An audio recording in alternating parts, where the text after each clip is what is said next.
College football week 13, bro. Week 13. This is really the home stretch. 13. Only one after this week. There's the last week of the regular season, and we already know what time it is. But recap: I'm 34-30 on the picks, 53%. You're 32-27, which is 54%. Thought you were gonna get to 60, bro. Yeah, I kind of jinxed myself last week. Bet like a straight square.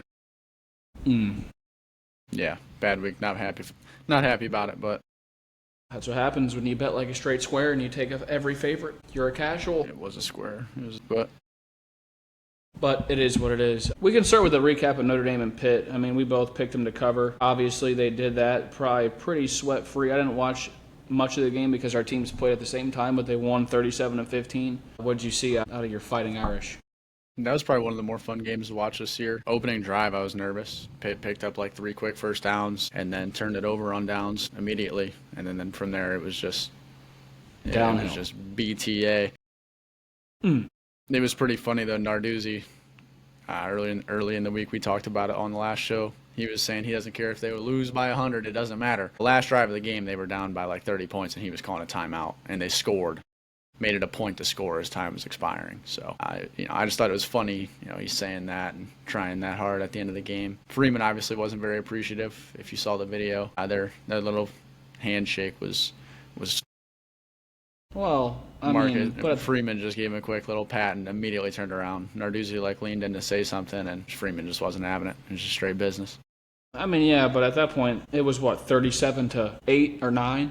Yeah, no, it was just like the guy. So who cares if they're trying to score? He's calling timeouts and making comments like that going into the game and calling timeouts when it's a foregone conclusion. I just thought it was weird.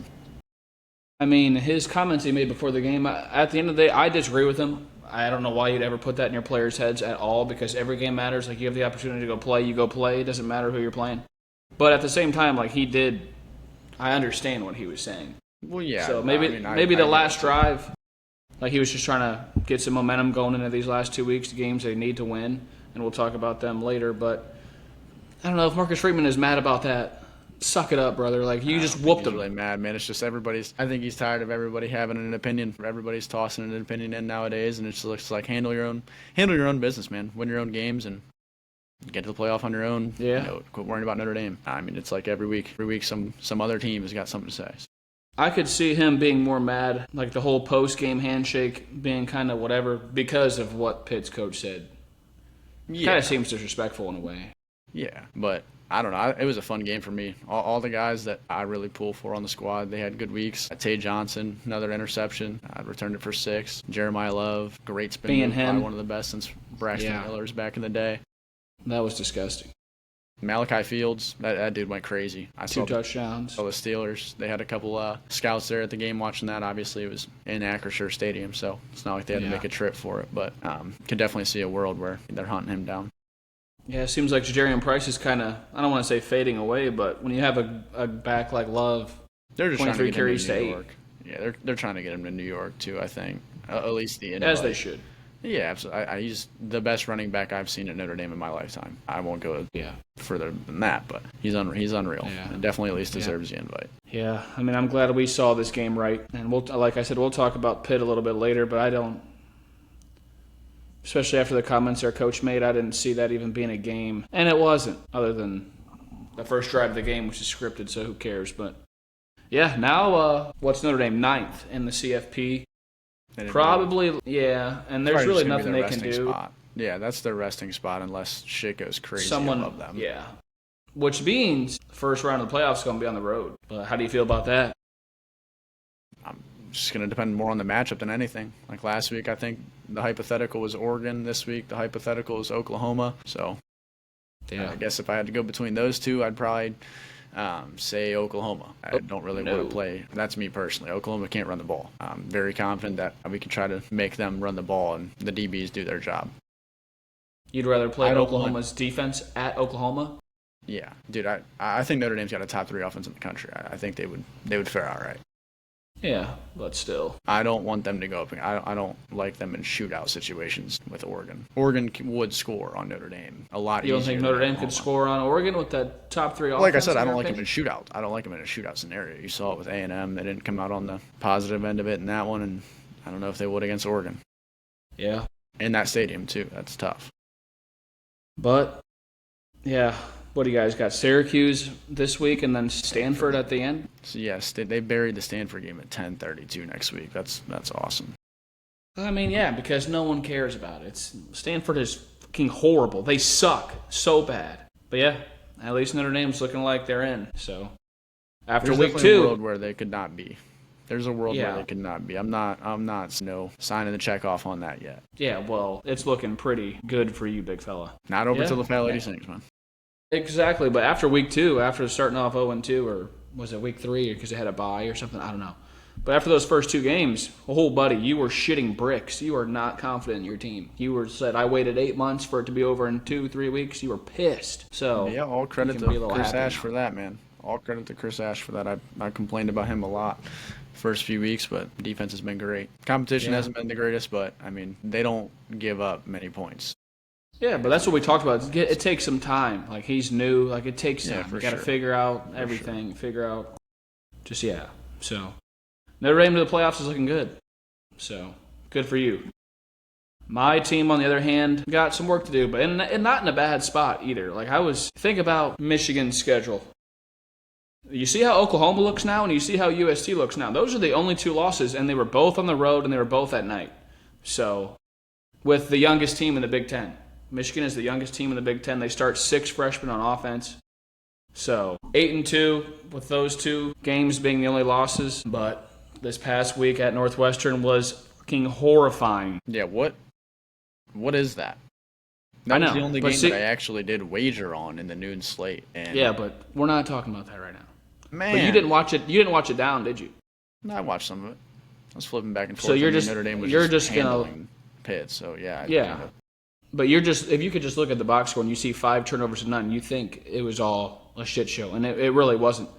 Bryce Underwood played the best 2.5 quarters of football of his life. I was amazed at what I saw.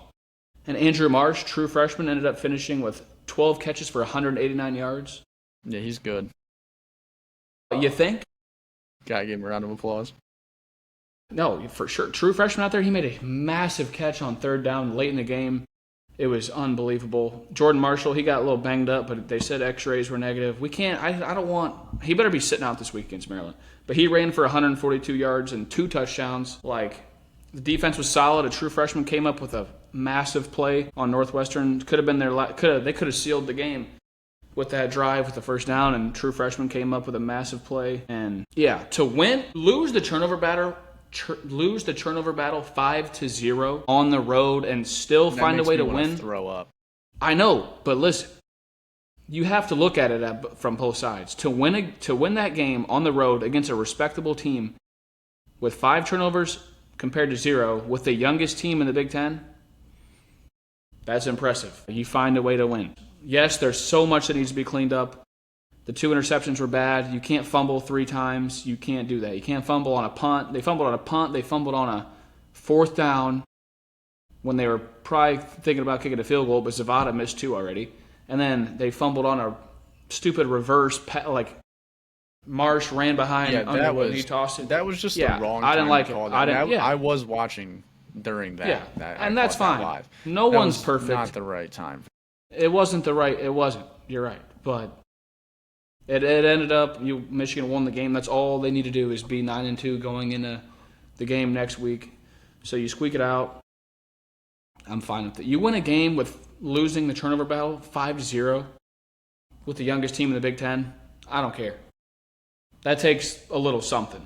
And if you just look at the box score and be like 5 turnovers, nothing, they suck, man. What was that? Nah, they were getting stops when they needed to. The defense played phenomenal. The only reason why they gave up, the field position was horrible on those turnovers, and they didn't give up any long drive touchdowns. But yeah, I mean, turning it over and just handing them possessions never helps. Keeping the defense on the field. Yeah, I mean, just looking at it, like even Northwestern, 2 for 12 on 3rd down, it's pretty solid. Exactly, that's what I'm saying. Michigan, even on the offensive side of the ball, was 9 for 14 on 3rd down, which is pretty good. Like, take away turnovers, and they probably win me my money. But that's in a whole other alternate universe. And we're moving 500 yards, 500 yards to 250. Yeah, 9 for 14 on third down compared to 2 for 12. 25 first downs compared to 11. Yeah. Like, Northwestern punted 6 times, Michigan punted once. Like, you just have to clean up the turnovers. That was what was the difference in the Purdue game, of it being a close game. They turned it over twice in the red zone. But yeah. Look, they were lucky to get out of there. That's for sure. Lucky to get out. But yeah. They weren't the only team to kind of see themselves in that situation. You saw A&M. They had to pull off a miraculous comeback. Down 28-3 at halftime, and yeah, they won 31-30. Yeah, that was bonkers. But hey, and like everyone has those games. Michigan cleans that up. Now there is something to be said for that. There is something to be said for like when you find yourself in a real bad situation. I'd say Texas A&M's is probably a lot different. Like literally being down 28 points as opposed to just losing a turnover battle. But still, man, like finding a way to battle and find a way to pull out a W. There is something impressive in it for sure. Yeah, I mean, it's not even just losing the turnover battle, because that could be 3-2 or 3-1. It was 5-0. Like, that is ridiculous. But when you face that type of adversity and your backs are up against the wall, and you're able to come out at Wrigley Field with a win, with your kicker, yes, he's an All-American, phenomenal year last year, but he's been struggling. He's been not himself the whole year. And that game, he was 0-2. Yeah, I can't believe the game had to come down to him, but I know, but so I'm saying, yeah, it's just like you said, man, facing adversity, him being 0-2, coming out, bouncing back, finding a way to get it done. Now, there's for sure something to be said for that. Yeah, like that's a gritty win, that's a tough win, but yes, you have to clean it up because you're not going to turn the ball over 5 times ever again and win the game, in my opinions. But we got 5 games on the slate. Other team but Northwestern. I mean, Northwestern is good. Like Michigan's defense stepped up. Like they were. Speaking that's of what Michigan is, man. The CFP is giving Tulane a ton of credit for their win over Northwestern, apparently, since they're the Group of 5 team. Because I was looking at their schedule, Tulane's, and it's pretty bare outside of a win against Northwestern to kick the year off. I mean, but Northwestern, you can't. The final score with them against USC doesn't tell the whole story. They played well. They beat Penn State. Penn State's obviously still talented. They covered the spread against Oregon like shit. And Tulane handled them. It was 23-3. So we got 5 games to cover. We can start off with Michigan at Maryland. Not going to go crazy long on this. Michigan is 13.5-point favorites. And the trap game right before the game is always tough. So, yes, should they go in there and handle Maryland? Yes. Is Jordan Marshall, is he going to play? I hope he doesn't. I hope he's resting and just getting ready for Ohio State. But with that being said, Michigan's going to have to squeak it out. Crazy, but I think Maryland's going to cover. That's a lot of points. Maryland's covering the spread. First time I picked against Michigan on the line all year. Yeah, I'm doing the same thing. This might even be just a square pick, and who knows, they might just go to Maryland and run the ball down their throat. But either way, they're going to be bland. Like, that's what they'll have to do to cover the spread is play great defense and break off long runs and just jam it down the middle. But I don't see them covering it either. They obviously don't really play to cover spreads. Yeah. Exactly. So they're going to play bland going into, obviously, the big game against Ohio State.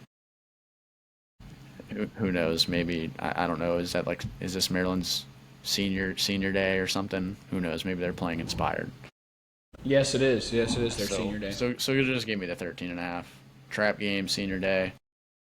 Yeah, and I can't disagree with it. And Michigan, like you said, they don't care. They're just going to get out of the game, hopefully get out of the game healthy, make the throws when they need to, play good defense, not give up a ton of points, and run the ball with a walk-on and a true freshman. But yeah, pretty quick and easy there. Because there's going to be a lot of talk next week. But then we can go into your team, Notre Dame. Massive number. It just keeps getting, it keeps going up by a field goal every week. Like, literally, from BC to Navy to this. Yeah, 35.5. Let me hear what you got. I'm taking it. I'm taking them to cover it. I'm not even joking. Dude, I saw Syracuse has a freshman walk-on quarterback starting. I could see, seriously, 42 to 3, or 42 to nothing, 40 something bad. Yeah, and I can't disagree with you. I wish Steve Angeli was healthy. This would have been a good game to watch. Me too, man. It would have been cool. Freeman was talking about that, hoping he just even makes the trip to go be at the game. Yeah, it's senior day for Notre Dame too. It's that day for a lot of these schools. It's Jeremiah Love's last guaranteed home game. He's going to go for probably 200 yards on the ground himself. The game will probably be 28 to nothing at halftime. So it's a big number, but they're probably going to do it. I really think they're probably going to do it. Yeah, you know what? I'll be honest. I wrote Syracuse down on here just because I've been a Notre Dame homer. I pick them every single week to cover, and the 35.5 is huge. But I after hearing it legitimately senior think it's day, going to be 28-0 at halftime, and I mean, they're just gonna because continue to. when you look at spreads like this that are 35.5, but then you say a score like how you said 42-3, you're like, that's very doable. Nice cup. Where'd you get that from? But yeah, like you said, 42-3, 42-0. Like even, I mean, I could see a 38-3. I mean, that wouldn't be good for us. We'd get hooked. But Notre Dame is going to score 40 points. Is pretty much just my thought process on it. And the way the defense has looked, a walk-on true freshman at quarterback for Syracuse. No, you saw what they did to Pitt's freshman quarterback last week, who has had a season full of experience. They made him look like he was lost. So you know what I'm going to do? I'm going to stick with what I wrote down. I'm going to keep Syracuse. 35.5 is a disgusting number, and I'm not betting it. I just want to It say is. that up front now. I will not be actually wagering that come Saturday. But for the sake of the show, I'm going to take it. Because I can see them getting up early, 28-0 at halftime. But then I could see Jeremiah Love on the sideline with his hands right here, smiling, just relaxing, resting, preventing any injuries they can for everybody on both sides of the ball. So now I'll take Syracuse cover. Yeah, that's completely fair, but I guess that's where I come in at the end. Like, even the guys that are going to come in when Price and Love and Carr goes out, Aeneas Williams, he made plays in the CFP last year in multiple games. Like, he's a stud. Yeah. He came in against Navy last week, popped off like a 55-yard run for a touchdown. So even when he comes in and Kenny Minchie at quarterback off the bench, like, they're still going to be making plays in the second half. So, Yeah. I don't know. I think they'll sneak away with it, man. They'll find a way to do it. And that's fair. I could see it going either way, but just something tells me when you pick a team so many times and they do you so many favors, and then you keep on picking them, it's going to shoot you in the damn ass. So I'm going to take Syracuse. Big number. Am I confident in the pick? No, obviously not. Notre Dame is mine. This game will not be anywhere near my slip. Yeah, no, that's too many points. Yeah, I might look at like a team total for Notre Dame if it's at like 42.5 or something. But yeah, all right. Well, our teams are out of the way. We got 3 more games. We can move on to Missouri at Oklahoma. Oklahoma coming off, obviously, a massive win at Alabama. Humongous. That was an awesome game. I was watching it, and I'm glad. I mean, I liked them. That was a pick I made last week, and I saw that game pretty well. But now they're 7.5-point favorites at home against Missouri. It's a noon game, not a night game. Bo Pribula, not sure if he's coming back. He might play. I don't know if he's back yet, their quarterback. Yeah, what do you like in this one? I'll let you start this one off. Yeah, well, just with Missouri having just the inconsistency at quarterback, it's tough to say. I know I bet against Oklahoma last week, and it's because they can't run the football. However, Missouri on the other side, they have what some people say the best running back in the country. Say whatever you want, 1A, 1B for a man. Yeah. What's blanking on it now? Ahmad Hardy? Correct. I wanted to say Ahmad Bradshaw, but yes. Jesus, not him. Yes, Ahmad Hardy there. They can run the ball, clearly. I did see a number, though. Him against, like, good competition has not been great. But, yeah, he stacks a ton of yards against, inferior opponents. Little worried about that, along, like I said, with inconsistency at quarterback. Oklahoma being at home, going to be fired up coming off last week. I'll take them to cover over a touchdown. I think they will. It's going to be close. I think at most win by 10. I don't think it'll be easy. But just the defense alone is going to force turnovers. Great at stopping the run. Yep. Not going to New York, Hardy. Sorry, buddy. That's going to J Love. The only thing that scares me about this game is Oklahoma coming off that crazy win at Alabama. Like, I hope they just... Yeah, they celebrated that night, but I hope they can turn around and flip the switch and lock back in for the rest of the season. And looking at their schedule, they play LSU the week after this weekend, so, like, obviously they should take care of that. They're staying at home for the rest of the year. But yeah, it's a low total. It's only 41.5. That's pretty low, obviously, with their defense. It doesn't surprise me, but with a total like that, I can see it being something like a 27 to 13 Oklahoma. I think they're really finding who they are and really playing well. Their confidence is at an all-time high, and I need them to keep winning. I mean, I don't need them to.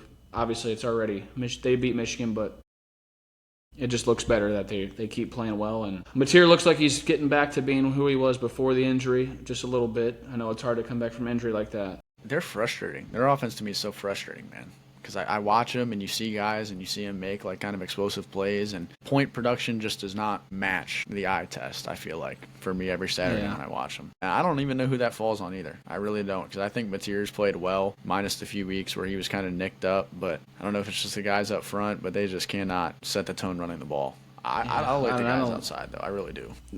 That scares me. And you look at Missouri, though, man. They play all these close games. They lost Alabama by 3. They beat Auburn by 6. They lost to Vanderbilt by a touchdown on the road. Somebody's got to break the back, though, you know.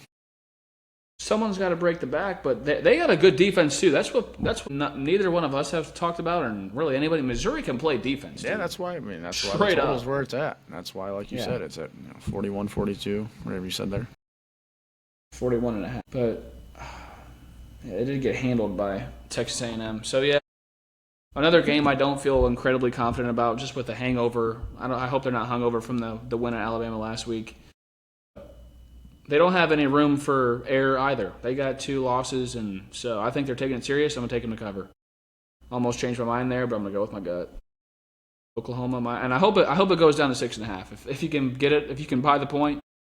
I know how we feel about these 7.5s and 10.5s and 3.5s, 14.5s. Like it's a trap spot. It's a horrible place to be, but that's where I'm going to go. They know what they're doing. They do. But big, this is a massive game. USC at Oregon at 3:30 on Saturday. That's going to be amazing. Both teams need it bad, obviously. No 3-loss Big Ten team is getting in the playoff at all, in my opinion. No 3-loss any team. No any 3-loss team's getting in. It's not happening. We're not there. Unless a college or a conference championship game, which you really can't be penalized for losing, unless you get blown out. That's different. But Oregon, 9.5-point favorites at home. And as a Michigan fan, I need Oregon to win. I need USC to get out of the picture. Yes, they beat Michigan. It doesn't matter. If they lose, Michigan jumps them. They're done. So this is a high 59.5 the total here. And it's probably gonna smack too. It's probably gonna smack. But the score that I wrote down, which I got pretty close in the scores I wrote down last week. What came to my mind was 35-24 Oregon. I see them winning. I see them covering because they can't lose. No one can lose right now. It's just not. It's not a thing. So I'm going to take Oregon to cover the 9.5. I like them. It's going down to. So yeah. Hope that doesn't bite me in the ass, but I'm a big Oregon fan this weekend. I hear that. I'm going to go on the opposite side of it. I'm taking USC just because I think both teams obviously still kind of fighting for a lot. USC, they lose one more, they're done. Just like we said, it's going to be high scoring. So I think USC did a okay job against Iowa, if you will. But Oregon's also pretty solid on defense, man. That's not necessarily always their strong point, but they're pretty good. Well, buddy, they're 3rd in yards and 2nd in passing and 6th in points. They can block up. Exactly, yeah. It's not your typical Oregon defense, but, I mean, both teams, they're playing motivated, got a lot in front of them, so I think it's at least under a 10-point spread in terms of the final score. I don't have a score prediction for you, but take the over. Take the over if that tells you anything. I could see, like, 42-30, 42-35 even, 42-37, just something grotesque, if you will. But yeah, that's what I've kind of been doing with looking at these lines and looking at the matchup, and I always come up with like a score, and that's what I came up with, 35-24, and that's obviously it can be a competitive game when that's the score, but still an Oregon covers. I don't know if I like that many points now that I see 3:30 though. I thought that was a night game. 3:30 games, I feel like just don't deliver the points. I feel like they're kind of sleepy in the first half. That could be true, but I'm doing what I did last week. It's the USC's also involved in the game. I was rooting for Iowa last week because obviously I want USC to get this 3rd loss. Iowa came through for me. They really had a chance to win that game, but that tight end was out by a hair. So I'm going to go with Oregon again. I think they're really good. They can play defense, like you said. And yeah, I need them to win, so I'm going to be rooting for Oregon to cover the 9.5. Straight up. This could be the game that really launches Dante Moore up as well. Yeah, exactly. But that moves us in. Root for USC, man. Yeah, that's why you picked them 2 weeks in a row. You picked them against Iowa, and now you're picking them again. And they're just not going to come through for me again. I hope not. But just into our last game, big for the ACC. Pitt at Georgia Tech. Obviously, Notre Dame just took Pitt to the woodshed last week. Woodshed. And according to their coach, this game actually matters. So maybe they come out a little bit better. 62.5 point total, or total points in this one. That's the line. 62.5. Yeah, that's incredible. Georgia Tech's only favored by 2.5 though. This is a number that I like. We like the 2.5s and the 6.5s and the 9.5s and the 13.5s. But I'll let you start on this one. You just watched Pitt play an entire football game, so who do you like here? Yeah, Georgia Tech. This would be, if we were still consistent with the play of the weeks, this would be play of the week. Pitt stinks, man. Pitt's not great. They have played a bunch of nobodies. If you look at their schedule throughout the ACC so far, they got all the bad teams out of the way, and then their last 3 games are Notre Dame, Georgia Tech, Miami. They're going to lose all 3 and get embarrassed. So 2.5 is just too low on this. I think Vegas is giving them a little bit more credit for that run leading up to Notre Dame than they really deserve. So Georgia Tech stays rolling. I mean, 2.5, they're at home. Haynes King is just going to punish that defense. And Pitt's beat up, too. They got their ass beat last week. They got manhandled. Like, if you watch the game, Notre Dame was hitting. Yeah. So. Good. Good. Because I'm on the same boat with you. I love Georgia Tech. I was playing NCAA football yesterday using Georgia Tech. Haynes King is a dog on that game. I love playing with him. Just runs through everybody. Yeah, I didn't think Pitt, I haven't thought they were really much this entire year. I know it was a rivalry game with West Virginia, but they went to West Virginia and just completely shit the bed, melted like damn ice. Like it was embarrassing. And then just with your coach saying that last week, I don't love it. I don't love it at all. Only thing that scares me is Georgia Tech cannot play defense at all. They're 7th in passing, 96th in rushing, 71st in points, 105th in total yards. That's an absolute debacle. That's horrific. I don't even want to see that in the playoff. I hope they don't make it. Just hearing. Yeah, and I don't think they will. But yeah, I think Pitt's dog shit. So really, and I like Haynes King. I really do think so as well. I can see like a 33-30 Georgia Tech. That's 63 points right there. The line's 62.5. Georgia Tech covers the spread. I can see that. And they're at home and it's at night. So that's tough for Pitt. And yeah, I just think they're on their way out, like you said. So yeah, no, dude, that's just a crazy setup to their season. I feel like it's just so glaring right there. Like you see all these bad ACC teams and even bad out-of-conference teams, and then they're finishing their year with a gauntlet. So sorry for Pitt. Hey, get them out of here. Get them sorry sons of bitches out of here. We don't need them. They've always been irrelevant when it comes to football in our life. For the most part, but they do produce a lot of NFL talent. I will say that. Yep, good old Aaron Donald. But I'll give you a little rundown of my plays for the week. First time betting against Michigan on the spread. Obviously, Michigan, praise God, you just get out of the game, you win, you're healthy. But I got Maryland covering that. I got Syracuse covering the massive number against Notre Dame, which Oklahoma covering because I love that defense. Their sense of urgency is at an all-time high right now because they can't afford to lose. They already have 2 losses. Oregon, big Oregon guy this week. Need them to win. Need them to get USC out of there. And then we just talked about Georgia Tech. I got them. Let's hear yours, big fella. Taking Maryland with you. To cover the 13.5. Notre Dame on the massive 35.5. If they cover it, that's just going to be insane. I mean, I get it. Yeah. Oklahoma cover the 7.5. Like I said, they're winning by 10. Going to get out of there. And Norman with the W. I'm switching from USC. I was going to say it a little bit ago. I figured I'd wait till now, though, but I'm switching that. I just can't. You're right. They screwed me last week. I don't want to root for USC anymore. Honestly, I hope they lose. I don't want to see them anywhere near playoff bid. So flipping that over to Oregon and then Georgia Tech to finish it off. So another week kind of with some heavy favorites, man, once again. But what are you going to do? Well, I mean, you picked. What are you gonna do? Yeah, you picked 4. I picked 3. So, I mean, they're favored for a reason. The Notre Dame 35.5. That's just that feels like it's just for fun. Like I said, don't go betting that, man. Be smart. It's tough to bet big numbers, man. Any game. Yeah, being a homer on that one for sure. Yeah, kept this episode a little bit short. Going into the home stretch here. Obviously, next week's massive. We will have a hell of a time next week. But you gotta get out. You gotta win this week, one game at a time. You gotta come out healthy. And but it's all hands on deck next week for the season finale. So yeah, I'm actually real excited. That's gonna be probably a bit of a more lengthy one. Maybe not. I don't know lengthy, but it's gonna be fiery. That's for sure. Yeah. But I'm not trying to get into it right now. I'll start sweating, and I just got out the shower, so I don't want to have to re-shower. Yeah, dude. Week 13. It's been a good year so far. We're both above 500. Can't complain about that at all. I know people that do this for a real living, and they're not up there. So good for us. But coming down the home stretch, man. Let's finish it off strong. Yep. All right, man. Week 13. Good luck to you, and good luck Good to luck, you all. brother. Thanks for listening.